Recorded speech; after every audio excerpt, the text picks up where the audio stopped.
오늘은 도시어부라는 제목을 가지고 함께 말씀을 나누도록 하겠습니다.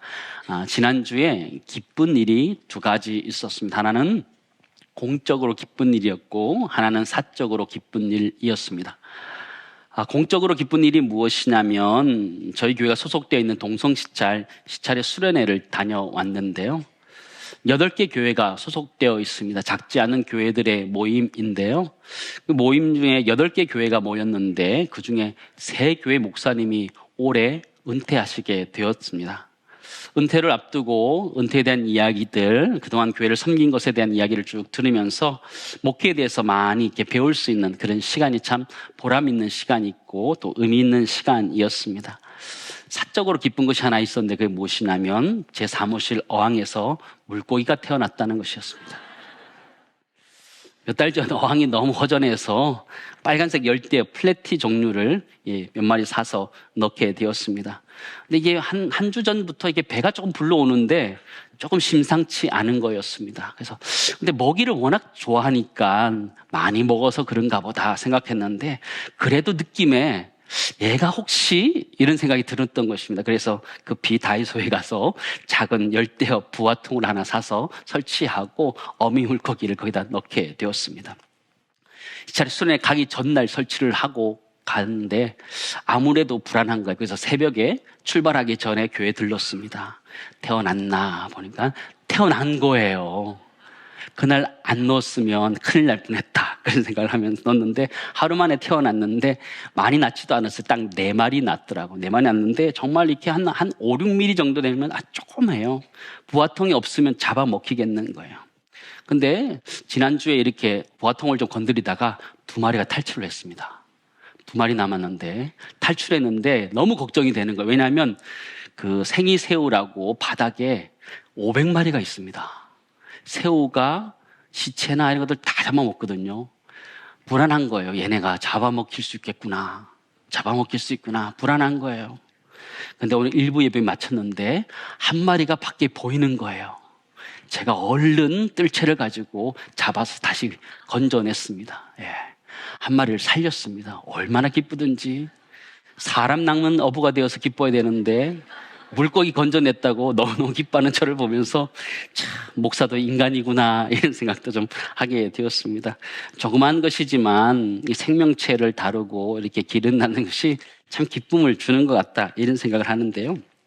알고 보면 어릴 적 아버지가 이렇게 물고기를 키우셨는데 그 물고기 키우는 거 보면서 이렇게 가지게 됐던 것 같아요. 그래서 이게 지금 태어날 때가 됐구나 이런 감도 가지게 되었던 것 같고요. 사람이란 존재는 이게 곁에 있으면서 보고 배우는 그런 존재들인 것 같아요. 그래서 때로는 말로도 배우기도 하고 또 행동으로 배우기도 하고 또 그분의 생각을 배우기도 하면서 사람은 곁에서 배우는데 오늘 예수님께서는 자신의 곁에 두고 싶어하는 제자들을 부르시고 있는 장면을 우리가 보게 됩니다. 특별히 12제자를 부르셨는데 그중에 핵심적인 제자라고 말할 수 있는 4명을 부르십니다. 베드로, 안드레, 야고보와 요한을 부르고 있는 장면인데 이분은 갈릴리 어부 출신들입니다. 굉장히 자신의 노하우도 가지고 있는 어부 출신들의 이야기 있는데 이들을 부릅니다. 저는 오늘 설교 제목을 도시어부 이렇게 정했는데요. 우리들에 대한 이야기를 좀 하려고 합니다. 그들은 어부로 살았지만 사람 낚는 어부가 되었는데 우리는 이 시대 가운데 우리가 살아가 있는 도시 가운데 도시어부로 살아가야 되는 줄을 믿습니다. 팀 켈러 목사님께서 도시에 대한 중요성들을 이야기하면서 센터 처치라는 책도 기록하고 있는데 도시는 굉장히 중요합니다. 왜냐하면 사람들이 밀집해서 살고 있기 때문입니다. 사람 낚는 어부로서 사역을 해야 되는 굉장히 적합한 장소이다 이런 얘기를 하는 것인데요. 지난주 목요일 저녁에 우연찮게 또 도시어부 시즌5를 잠깐 보게 되었습니다. 보니까요 거제도에 내려가서 배를 타고 방어와 부시를 잡는 그런 것이었습니다. 저는 그것을 볼 때마다 느끼는데 그것이 무엇이냐면 참 많은 사람들이 낚싯대를 들이우는데 잘 안 잡힌다는 것입니다. 그렇죠? 한 10시간씩, 12시간씩 낚시를 하는데 생각만큼 그렇게 잘 잡히지 않는답니다. 잡는 사람은 대박인 거죠. 히트! 이러면서요, 낚싯대를 낚아 올리는데 뭐 드론 카메라들이 막 집중하고 모든 사람이 집중하고 난리도 아니더라고요. 난리도 아니더라고요. 그게 뭐라고, 그죠? 근데 이 낚시라는 것은 손맛이라는 게 있잖아요. 이렇게 생명체를 이렇게 건져내는 그런 맛들이 있는데요. 포스터를 보니까 이렇게 되어 있더라고요. 소개를 뭐 여러 가지 하고 있는데, 낚아야 산다 이렇게 표현하더라고요. 낚아야 산다 그러고요. 또 보니까 8시간째 공복이라고 얘기하면서 못 잡으면 물만 먹어야 한다 이렇게 얘기하더라고요. 정말 힘든 상황인 것 같아요. 잡아야만 살 수 있다 이렇게 얘기하는데요. 이 낚시의 묘미는 아무것도 보이지 않는 데서 무언가 건져내는 것이죠.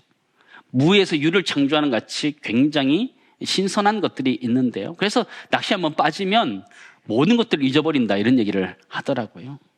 낚시를 좋아하시는 분 있으면 우리 교육자실에 좀 연락해 주시기 바랍니다. 우리 목사님들하고 한번 낚시하러 가도 좋지 않을까 그런 생각 좀 해보게 되는데요. 이제 중년에 들어서면서 이런 낚시의 취미를 가지고 있는 분이 참 많아집니다. 작은 행복이지만 확실한 행복들을 가지고 싶어 하는 분들이 참 많이 있는데요. 그런데 문제가 뭐냐? 안 잡히면 그렇게 지루하고 재미가 없다는 것입니다. 그렇지 않을까요? 하루 종일 배를 탔는데 한 마리도 못 낚을 수 있는 것이 낚시라는 것이죠. 지난 1월 15일에 우리나라와 바레인과의 축구 경기가 있었습니다. 여러분 보셨습니까? 너무 재밌었잖아요. 왜 재밌었어요?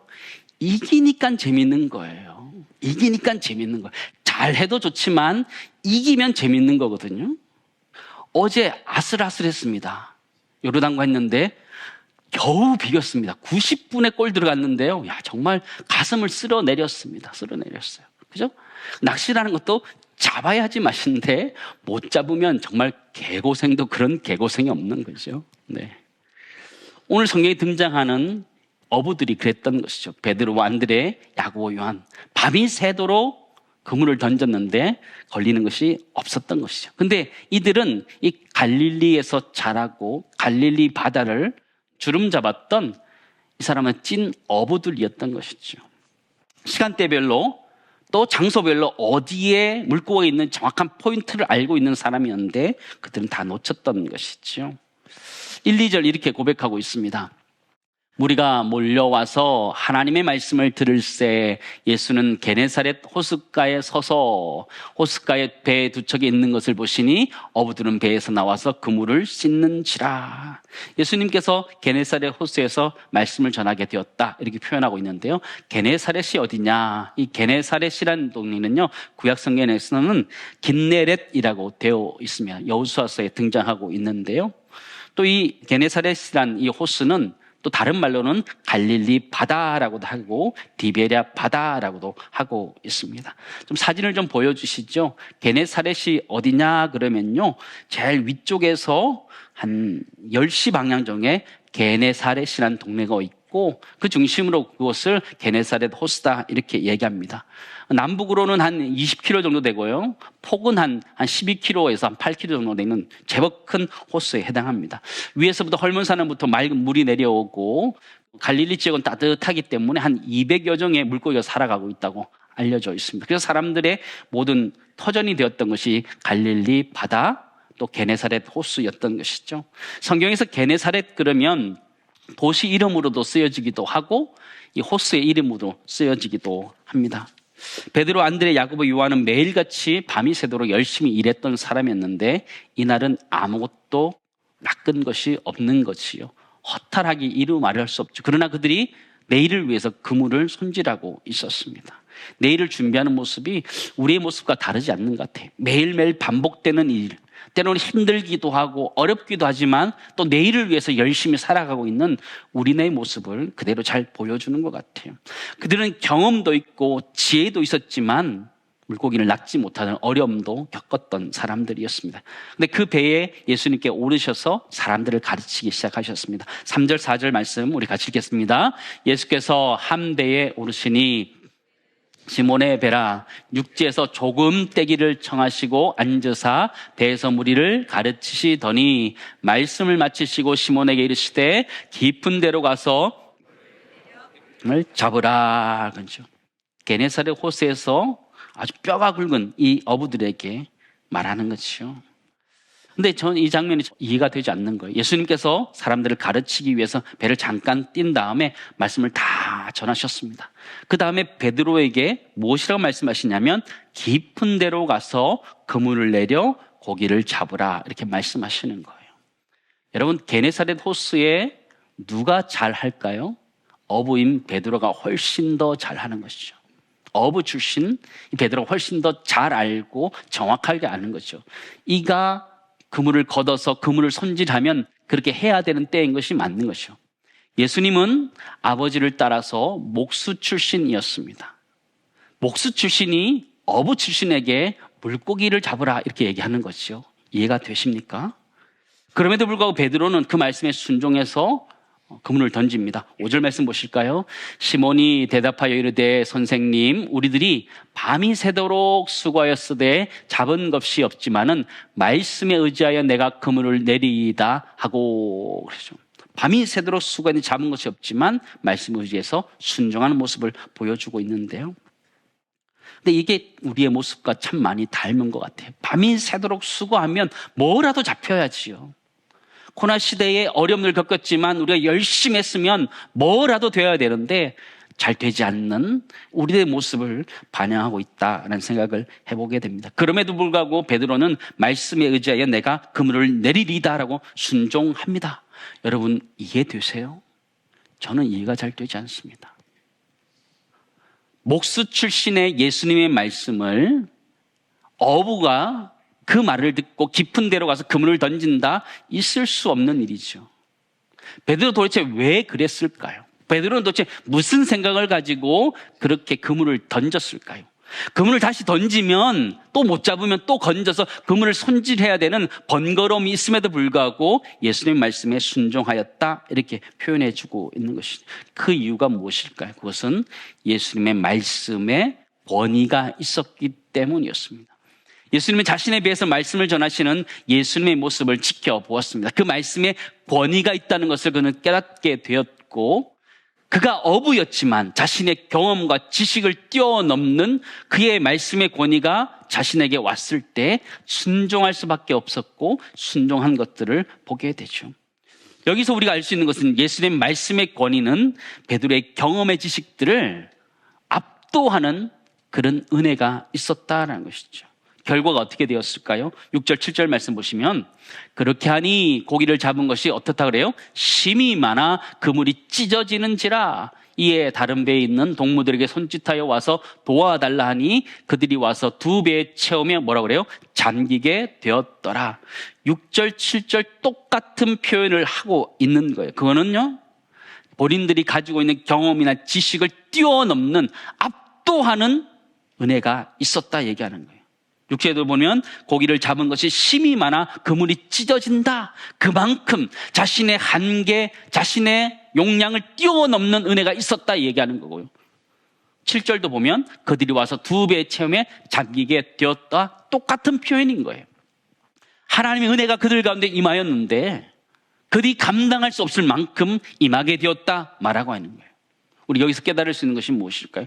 예수님의 말씀의 권위라는 것, 예수님의 권위라는 것은 베드로가 가지고 있었던 경험이나 지식이나 이런 것들을 뛰어넘는 압도하는 권위가 예수님께 있었다라는 것을 우리에게 가르쳐주고 있다라는 것이죠. 첫 번째 우리가 하나 기억해야 될 것이 있다면, 여러분, 예수님의 권위는 우리의 제한된 경험, 제한된 지식, 우리의 생각과 사고와 경험들을 뛰어넘으시는 줄 믿습니다. 예수님의 권위는 그런 거라는 것이죠. 예수님께서 가지고 있었던 권위, 우리가 가지고 있는 경험들이 있지요. 내가 인생을 살아가면서 내가 가지고 있는 노하우들이 있지요. 그러나 하나님의 말씀이 우리에게 임하시면, 권위 있는 말씀이 임하시면 우리의 경험과 지식을 뛰어넘는 줄을 믿습니다. 베드로는 거기에 순종하였을 때에 그가 복을 경험하게 되었다는 것을 우리에게 말하고 있죠.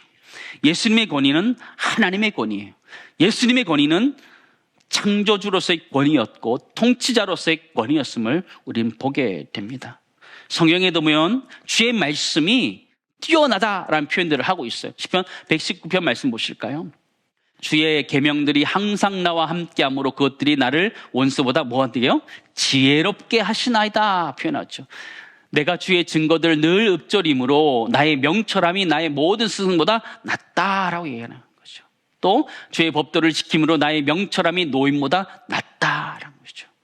하나님 말씀이 우리에게 임하시면 우리의 경험을 능가하는 줄을 믿습니다. 내 생각으로 내 사고로 안 된다라는 것이 아니라 우리의 사고와 생각을 뛰어넘는 하나님 은혜가 우리 가운데 임하는 줄을 믿습니다. 주님 말씀하실 때는 그 말씀에는 압도하는 권위가 있는 줄 믿습니다. 그 권위 아래 순종하는 우리 모두가 되기를 간절히 소망합니다.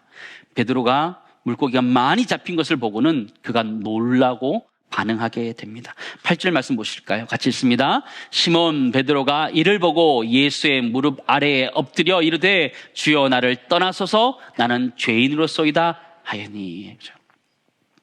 예수님께서 놀라운 이적을 베풀어 줬는데 기뻐해야 되는데요, 기뻐하기보다는 그 마음속에 두려움이 찾아왔던 것을 우리는 보게 됩니다. 베드로는 이렇게 세 가지 고백을 하고 있는데요, 첫 번째는 예수를 휘리에 주여라고 부르고 있다는 거예요.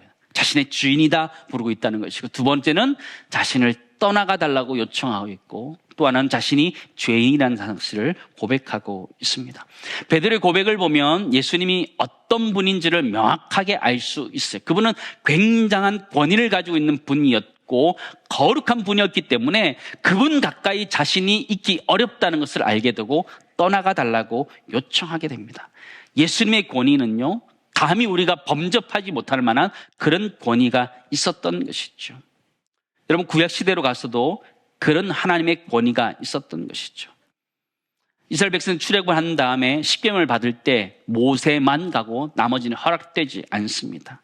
갈 수 있는 그런 특권이 주어졌던 거죠. 출애굽기 34장 말씀 보시면 이렇게 기록되어 있습니다.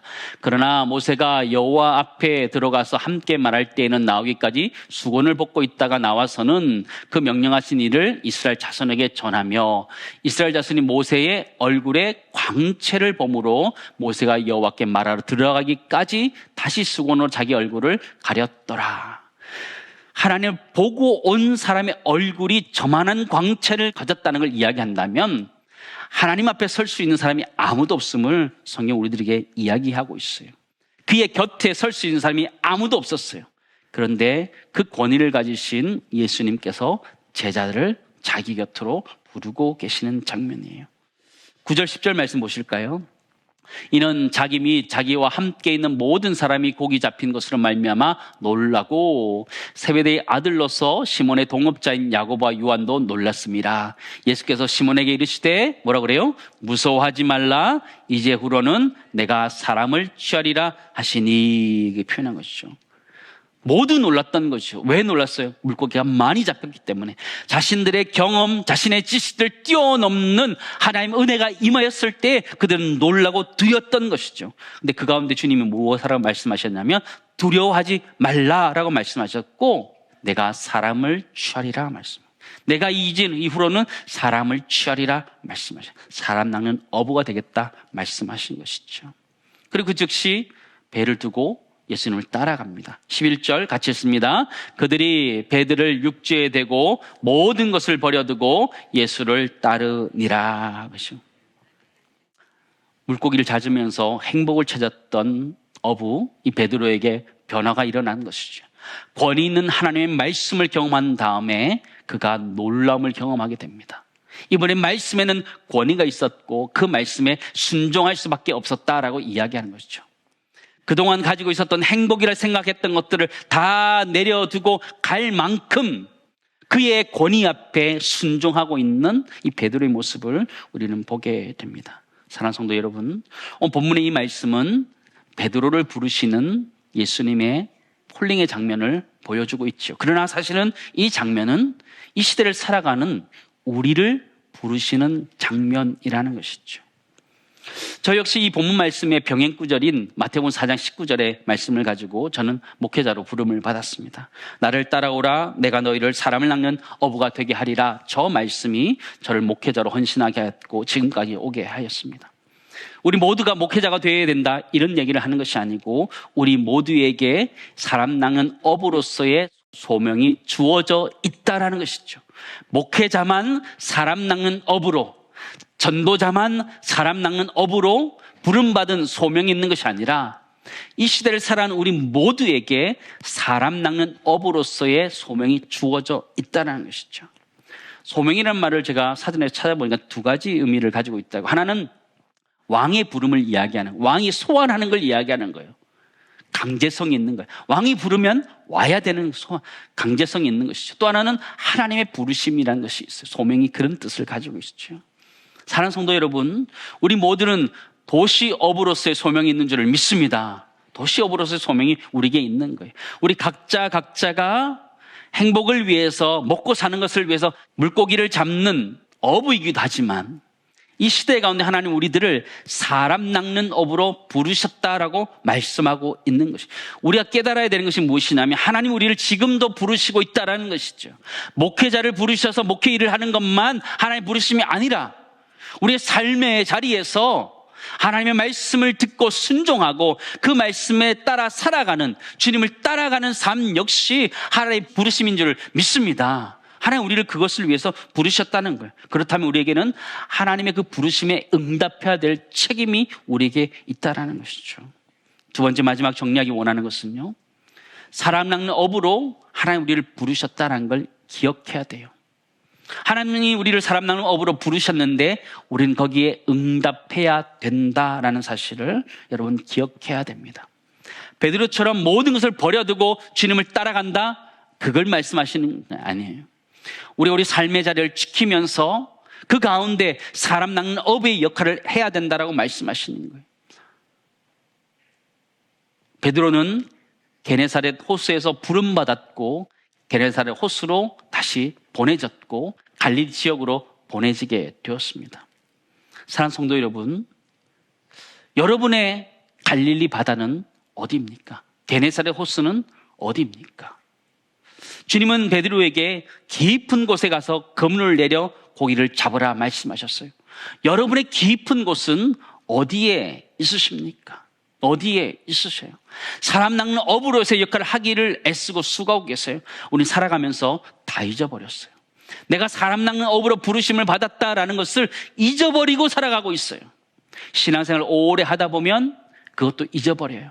그냥 교회 생활하는 것이 사람 낚는 어부로 사는 것이다, 그렇게 생각하면서 살아갈 수 있어요. 그러나 중요한 것은 내가 한 영혼을 위해서 내가 사람 낚는 어부의 역할을 해야 되는 줄을 믿습니다. 우리의 갈릴리 바다는 어디고 우리의 게네사렛 호수는 어디예요? 우리의 깊은 곳은 도대체 어디예요? 바로 우리의 가정이에요. 믿지 않는 가족들을 전도하는 것, 우리의 사명이에요.